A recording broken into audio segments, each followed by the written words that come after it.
Bom dia, minha irmã, bom dia, meu irmão. Seja você muito bem-vindo à nossa Escola Bíblica Dominical deste domingo. Convido você a abrir a sua Bíblia no livro de Atos, capítulo 13. Vamos ler dos versículos 15 ao 25. Atos, capítulo 13, versículos 15 a 25. Esse trecho que nós vamos ler, ele está dentro da parte que fala sobre a primeira viagem missionária de Paulo. E nesse exato ponto do que nós vamos ler, nós temos Paulo em Antioquia, dentro de uma sinagoga. Então diz assim, no versículo 15. Depois da leitura da lei de Moisés e dos livros dos profetas, os chefes da sinagoga mandaram dizer a eles, a Paulo e os companheiros de Paulo: Irmãos, se vocês têm alguma palavra para animar o povo, podem falar agora. Então Paulo se levantou, fez um sinal com a mão pedindo silêncio e começou a dizer: Homens de Israel e todos vocês não-judeus que temem a Deus, escutem. O Deus do povo de Israel escolheu os nossos antepassados quando moravam na terra do Egito e fez deles um grande povo. Ele os tirou de lá com grande poder e no deserto aguentou aquela gente durante 40 anos. Ele destruiu 7 povos na terra de Canaã e o povo de Israel se tornou o dono das terras deles. Tudo isso levou uns 450 anos. Depois disso, Deus lhes deu juízes até o tempo de Samuel. Quando o povo pediu um rei, ele lhes deu Saul, filho de Quis, da tribo de Benjamim, para ser rei deles durante 40 anos. Depois que tirou Saul, Deus pôs Davi como rei e disse isto a respeito de Davi: Encontrei em Davi, filho de Jessé, o tipo de pessoa que eu quero e que vai fazer tudo o que eu desejo. Um dos descendentes de Davi foi Jesus, a quem Deus pôs como Salvador de Israel, como havia prometido. Antes da vinda de Jesus, João Batista anunciou a sua mensagem a todo o povo de Israel, dizendo que eles deviam se arrepender e ser batizados. Mas, quando João estava terminando a sua missão, disse ao povo: Quem é que vocês pensam que eu sou? Eu não sou aquele que vocês estão esperando, mas escutem, ele vem depois de mim, porém eu não mereço a honra de tirar as sandálias dos pés dele. Você se sente cuidado por Deus? Tenha certeza de que sim. Dia e noite sem cessar, Deus cuida de você. Seja o dia ensolarado ou nublado, Deus está atento às suas criaturas. Ele não dorme nem cochila. Isso é um conforto sem igual.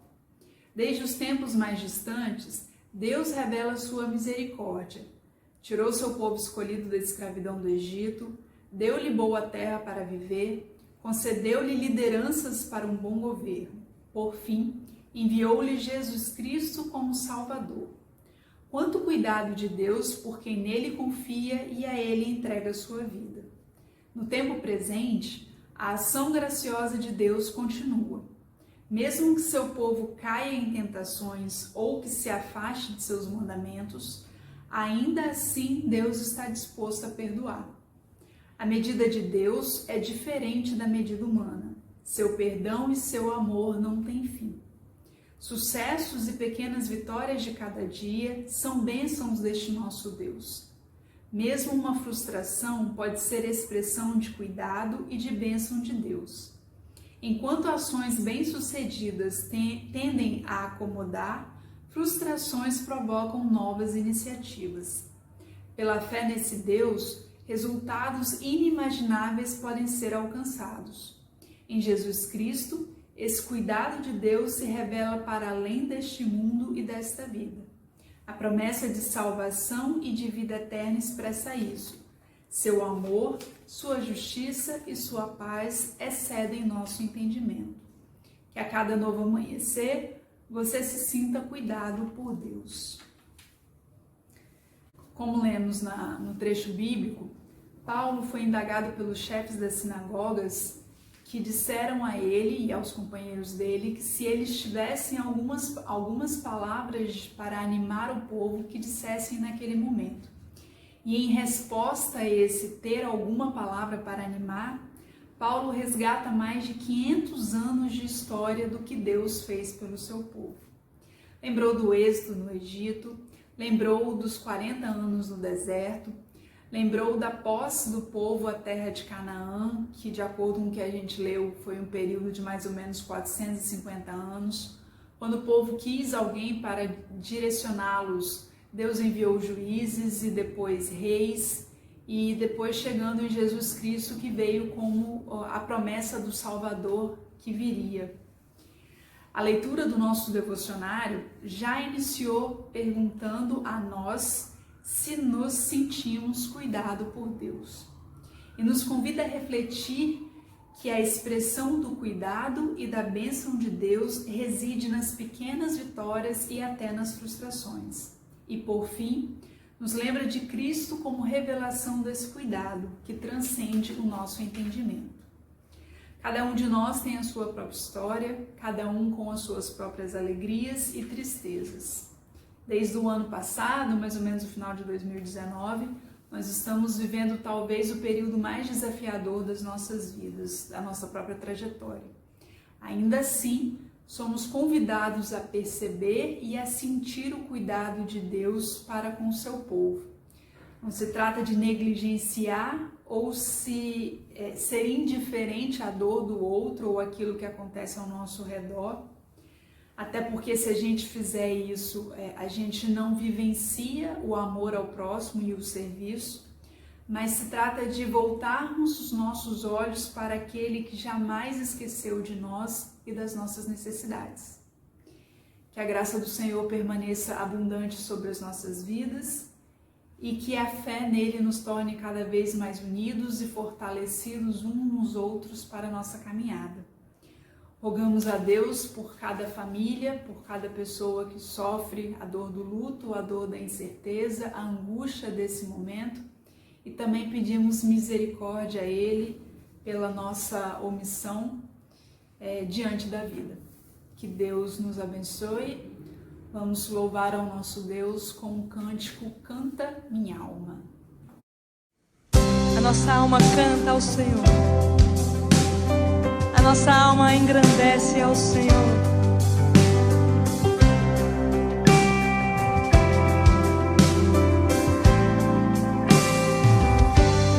Que segurança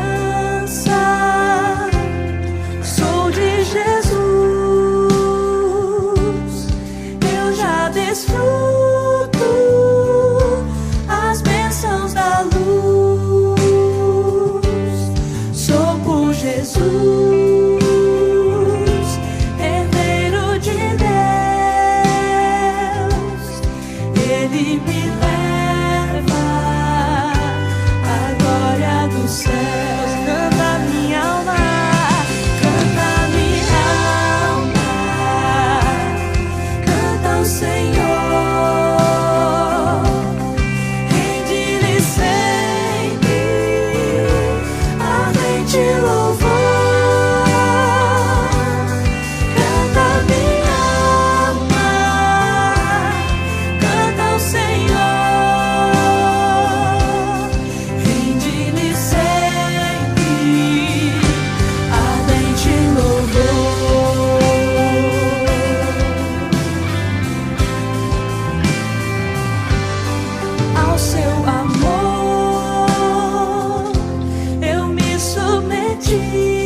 estamos caminhando para o encerramento deste período de devocional, mas antes eu quero deixar aqui o registro, desejar os parabéns e as bênçãos de Deus para o Lucas Marquesi, nosso adolescente que fez aniversário no último dia 29, terça-feira. Quero também lembrar os irmãos que no culto desta noite celebraremos a ceia do Senhor, então que durante o período da tarde vocês possam preparar os elementos da ceia para cearmos todos juntos. Que Deus continue nos abençoando, tenhamos um bom estudo bíblico e um excelente domingo. Nos vemos no culto.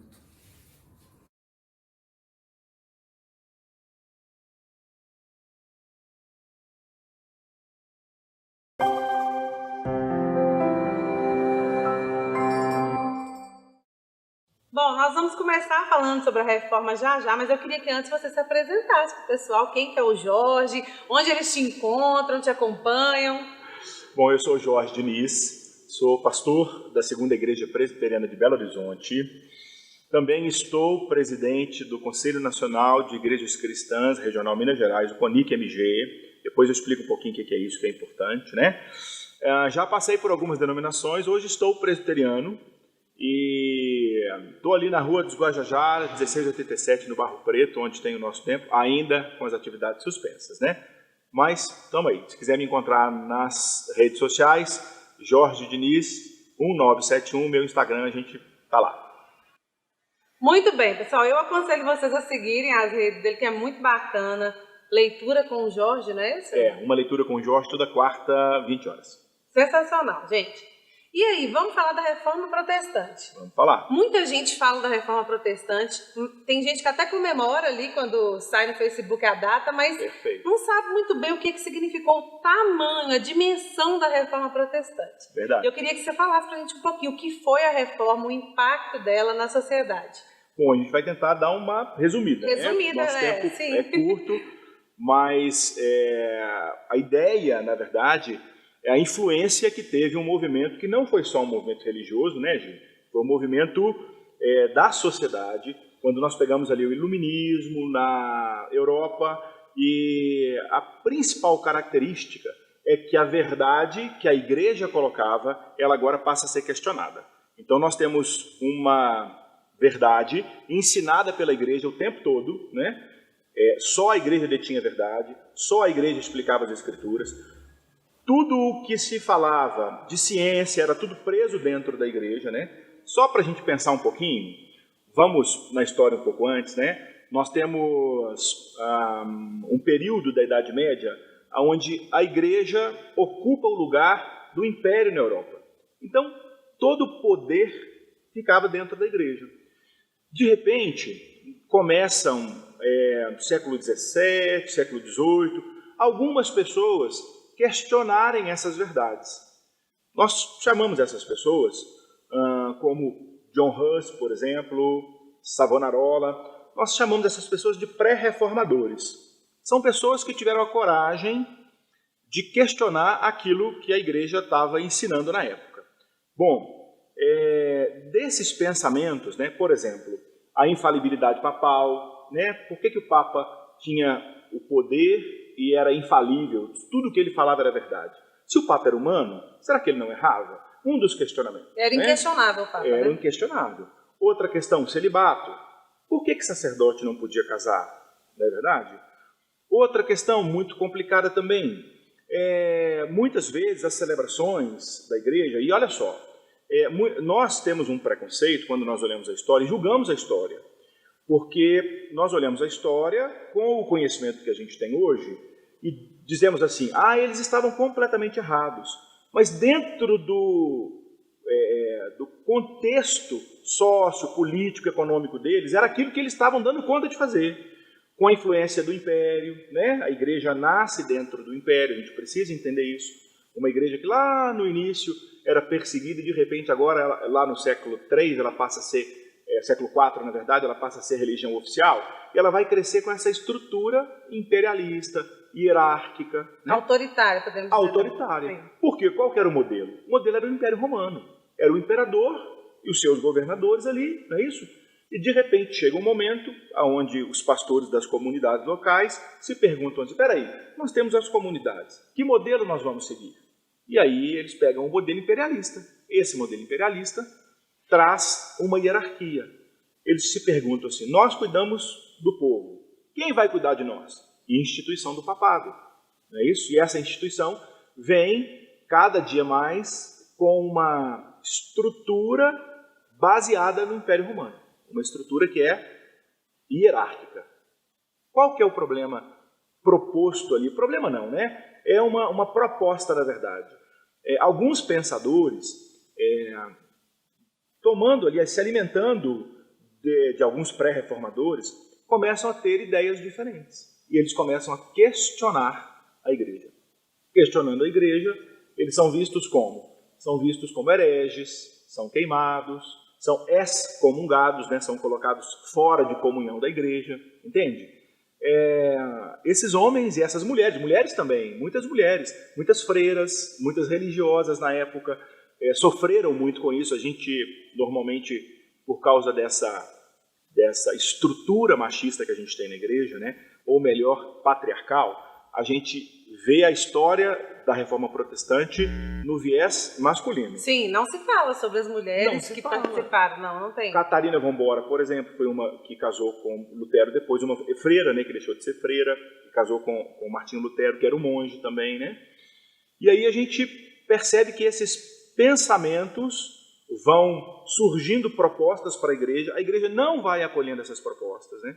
Vai rejeitando essas propostas, e chega um momento que é uma tensão muito grande, que é o que a gente fala que é o século XVI, né? Porque 1517 tem um marco na Alemanha. Mas esse marco na Alemanha já estava sendo construído em quase todos, aí também uma outra observação, historicamente não tinha os países que nós temos hoje, né? Eram regiões. Essas regiões, esses territórios, eles também começaram a questionar o domínio da Igreja Romana sobre esses territórios. E alguns começaram a não querer o domínio da Igreja Romana sobre esses territórios. Havia outros interesses, né? Outros interesses não só interesses religiosos. A Reforma Protestante não é essa coisa romântica que a gente acha, olha, agora eu vou poder servir a Deus livremente. Não, não é só isso não. É um pensamento que a verdade é questionada. Uma coisa interessante, Gi, por quê? O pensamento do iluminismo, né, a gente pode chamar da Idade das Luzes, a gente vê agora o surgimento da razão. E a razão começa a perguntar à religião algumas coisas que a religião não conseguia responder. Não é? Por exemplo, tantos cientistas foram colocados como hereges, né, dizendo coisas simples que hoje eu tenho até com muito cuidado e respeito, mas eu fico pensando como que a gente pode retornar a um pensamento tão antigo, porque a ideia era que a Terra era plana, e aí o cara consegue provar que a Terra agora é uma esfera, e agora tem gente hoje acreditando na Terra plana de novo. Volta-se a discussão. Então, a discussão. E a igreja tratava esses homens, esses pensadores, essas mulheres também, como bruxas, inclusive, como hereges, mas são questionamentos, são propostas de reforma, são propostas de ideias. Culmina como? Qual que é o marco? 31 de outubro de 1517. Na Alemanha, Martinho Lutero faz uma proposta.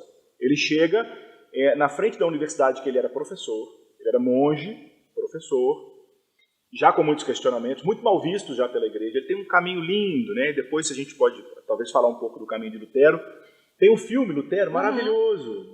Até de alguma forma indica o filme porque dá uma ideia legal. Assim, não assisti, né? Vou assistir. É muito legal, vale muito a pena. Vale muito a pena mesmo. Lutero, então, chama a comunidade para uma conversa. E ele faz uma coisa que era muito comum na época dele. Era colocar a proposta pregada na porta da universidade. Ele faz isso, que é o que nós conhecemos hoje das 95 teses de Lutero. Muito conhecida, né? E são propostas bem interessantes. São propostas que falam contra o celibato, falam contra a infalibilidade papal, falam contra o poder da igreja, a hierarquia da igreja e algumas coisas muito interessantes. Por exemplo, a igreja ela sobrevivia com uma coisa chamada indulgência. Isso era um problema. Por quê? Olha só, a pessoa precisava ser salva. Eu estou buscando salvação, todo mundo quer ser salvo, todo mundo precisa de salvação. E aqui, qual que era a proposta da igreja? Tinha outros interesses econômicos, a construção, por exemplo, daquela catedral imensa de São Pedro e tantas outras coisas, né? E eles faziam uma proposta de vender salvação. Como que isso era feito? Eu vendia não só o lugar para a salvação do indivíduo, mas eu também podia tirar aquele meu parente, a minha mãe, o meu tio, pessoas que eu amava, pessoas que já morreram antes de mim, mas eu podia comprar a salvação dessas pessoas, um lugar garantido no céu, com uma oferta generosa à igreja. Então a igreja me dava um diploma assinado pelo Papa, dizendo que ali eu tinha garantia de salvação. E eu comprava essas indulgências, né? Outras coisas eram também as relíquias, que as pessoas acreditavam que ter relíquias fazia com que elas seriam abençoadas. Então era espinho da coroa de Jesus Cristo, uma lasquinha da cruz de Jesus Cristo, né? E pedaço de ossos de, às vezes, um mártir, né? Então, se a gente for juntar, por exemplo, esses ossos, sei lá, de João Batista, né? Que é um dos mártires que os ossos foram vendidos, né? E aí a gente vai construir aí, sei lá, quantos mil esqueletos. Vai ser aquela preguiça de Codesburgo gigante. Imensa, né? Vendidos. E as pessoas acreditavam que esse tipo de coisa trazia bênção para ela, trazia bênção para a família dela, trazia bênção para a casa dela. É muito interessante que quando Lutero faz a proposta dizendo assim, ele teve uma experiência, né, com um verso do apóstolo Paulo dizendo: justo viverá pela fé. Isso mudou completamente a ideia de Lutero e a leitura que Lutero tinha do Evangelho, a leitura que Lutero teve de toda a estrutura da igreja. Lutero se autoflagelava, porque ele tinha uma culpa muito grande, era a culpa que todos nós temos, né? Mas ele não conseguia lugar de salvação na estrutura que a igreja propunha para ele. No filme Lutero, por exemplo, tem uma cena maravilhosa, que é de uma mãe com uma criança, e a criança é portadora de deficiência. E ele não aceitava a mãe comprar indulgência para garantir a salvação da criança, porque ele achava que a mãe tinha que comprar alimento, que a mãe era pobre, e antes de comprar a indulgência, mais importante era aquela criança comer, se alimentar e ter saúde. A vida é mais importante do que um papel, do que um diploma. É esse tipo de questionamento que Lutero teve, baseado com ideias de outros, e também, pós-Lutero, tem muitos outros, né? E a gente centra a reforma em Lutero, mas a gente não pode centrar a reforma em Lutero. A gente precisa trazer aqui, por exemplo, até o surgimento da Igreja da Inglaterra com o rei Henrique VIII, que teve um problema também político, né? A história do rei tem um questionamento. O rei casou novo, casou com uma pessoa que ele queria separar, pediu o Papa para anular o casamento, o Papa não quis. E aí, moral da história, ele falou: nós não vamos nos submeter mais à Igreja de Roma. Ele junta e também rompe com Roma, dando mais força à reforma que estava acontecendo na Europa, né? Então nós temos esse movimento na Alemanha, surge aí, começamos aí o surgimento das denominações, né? Surge a igreja que vem de Lutero, como é que ela chama? Igreja Luterana. Hoje ela tem algumas ramificações como todas as outras, mas aí surge Igreja da Reforma na Alemanha, luterana. Rei Henrique VIII rompe com Roma na Inglaterra, surge a Igreja do Reino, a Igreja Anglicana. Não é isso? Da Igreja Anglicana vai ter um outro movimento, com muito cuidado aí aos irmãos metodistas que me ouvem, né? Os metodistas não gostam que esse movimento seja chamado de uma segunda reforma. Então eu não vou chamá-lo de segunda reforma, não. Alguns dizem que são, mas é uma proposta de uma reforma dentro do anglicanismo, porque a Igreja Anglicana surge, uma igreja também hierárquica, uma igreja também estatal, lembrando que na Alemanha a Igreja Luterana também fica vinculada ao Estado, né? E aí a gente tem uma proposta dos irmãos Wesley. Por quê? A igreja era uma igreja de elite na Inglaterra. Os mineradores, a classe social mais baixa, não tinham o direito de entrar nas catedrais inglesas. Onde que esse povo ia ouvir o Evangelho? Como que esse povo ia ouvir de Jesus Cristo? Esses irmãos, então, levam um caixote para a praça pública, para a rua, um movimento na Inglaterra. E eles eram universitários, e aí uma brincadeirinha, porque eles tinham, na porta dos quartos onde eles estudavam, né, Tinha um relógio com todo o planejamento do dia. E eles tinham o apelido de metodistas, porque eles eram metódicos demais. Daí vem o nome. Entende? Daí o nome de tanta organização. E é uma igreja que tem, sim, uma estrutura super, hiper organizada. Né? É uma característica. É uma característica. Então tá aí, e é um movimento voltado para o povo, para levar o evangelho para o pobre, para o minerador que estava excluído da igreja de elite. Né? A gente tem muito isso aqui em Minas Gerais, em Ouro Preto. Tem algumas igrejas, todas cobertas de ouro, linda e maravilhosa, com um lugar específico para o pessoal da elite, para a classe social mais alta. E tem, talvez do lado de fora, o lugar dos escravos, e tem as igrejas de escravos, mais simples. Então tinha essa divisão também, a gente herda isso. Né? Então vamos lá, vamos voltar para a reforma. Vem 1517, Alemanha, depois aí a gente tem um movimento na Inglaterra, Escócia e Suíça, um pouquinho depois, né? Poucos anos depois, a gente tem um outro movimento que é chamado de movimento reformado. E aí eu estou falando de quem? Estou falando de John Knox, estou falando de João Calvino, que para nós presbiterianos, o teólogo, né, mais influente. Uma base, né? Uma base. E qual que é a proposta desse movimento reformado no sul da Europa? Principalmente Escócia, Suíça e alguns outros países baixos ali, né? É uma proposta de que a igreja não pode ser vinculada ao Estado. A igreja luterana ficou vinculada ao Estado. Quem que dominava a igreja? Continuava sendo o Estado alemão. A igreja anglicana continuou vinculada ao Estado. Quem que era o chefe da igreja? O rei e seus assessores. Entende? E aí, Knox e Calvino entendem o seguinte: o Estado é o Estado e a igreja é a igreja. Entende? Um não pode dominar sobre o outro. O Estado tem as suas regras, devem ser respeitadas. A igreja tem as suas regras e devem ser respeitadas. Então eles propõem um governo desvinculado do Estado. E aí vem um governo conhecido como o quê?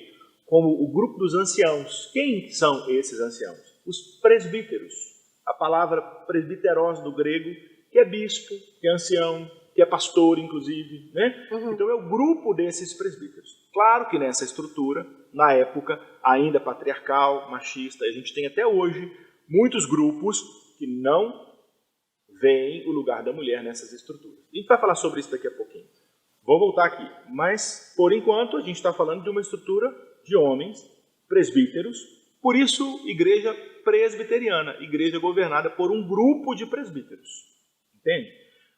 Qual que é a proposta? Trazer para horizontal aquele governo que era vertical. O governo que era hierárquico, eu agora preciso dissolvê-lo, né? Eu preciso agora trazer para horizontal, onde todo mundo tenha, de alguma forma, a mesma importância, o mesmo valor. Mas a gente tem funções diferentes. Não sei se está dando para pegar direito. Está dando, não, sim. Né? E aí surge a igreja presbiteriana, do governo de presbíteros, né? Resumindo um pouquinho aqui, aí a gente já pode passar para o surgimento aí das denominações? Pode, porque uma dúvida que muita gente tem, às vezes a gente não tem a oportunidade de perguntar, né, não tem tempo para discutir, de onde vieram tantas denominações diferentes? Nós somos tantos e tão diferentes e com hábitos diferentes, então essa é a dúvida.